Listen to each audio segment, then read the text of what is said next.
I'm Lindsay. I'm Robert.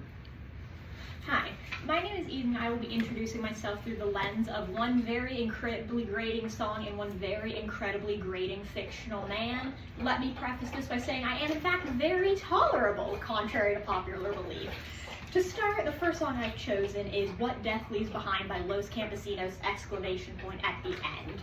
This is one of my favorite songs of theirs, and it has two lines that I think I've really tried to identify with the message of, or two lines that I've really tried to identify with the message of and adapt into my own mindset. Those lines would be, "We will flower again, I have surely seen it," and "Coliseum blood will dry in the sun." I take these primarily to mean that eventually time will pass and things will change no matter how bad it was at some point. The blood will dry, the dirt will become dirt again, and then whatever you plant there can grow. The flowers, we will flower again.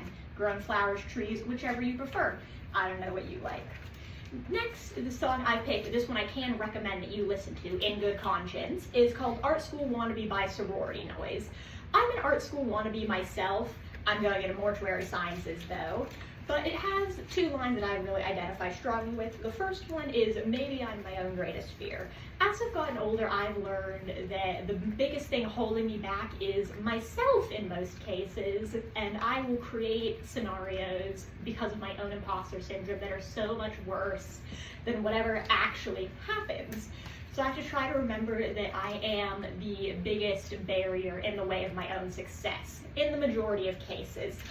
Second, there's a line that says, "Maybe I'm not the person I never wanted to be." I've spent a very, very long part of my life trying to not become like people who I dislike very, very much, but unfortunately I'm very, very related to.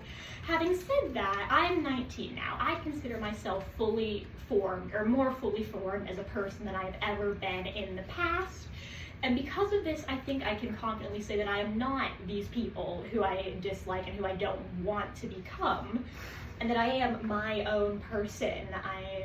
My work paid off, and I am my own person who's capable of things as long as I don't step in front of myself. Lastly, the aforementioned very, very grating fictional man is Pran Taylor from XOXO Droplets. This is a 2017 dating sim, point and laugh.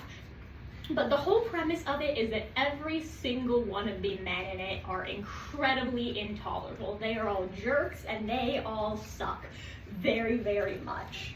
However, Pran specifically, he's very pessimistic and he has this sort of idea that the world is awful and so is everyone in it, which is a mindset that I can kind of identify with, especially given some current circumstances.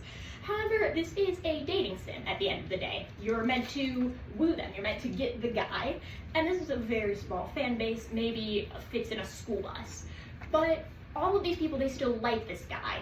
Despite how awful he can be, he is still lovable and likable, and they understand that this is just his worst moment and that he still deserves love even despite that. And that is something that I have had to try and reconcile with myself, that just because I think I am horrible and that the world is horrible, that I still do deserve that same type of love. So overall, incredibly grating songs, incredibly grating man, and one song that I do really like. I think they all help me identify with a mindset and a belief that the time will pass and I just have to keep going, which is something I try to internalize. Thank you.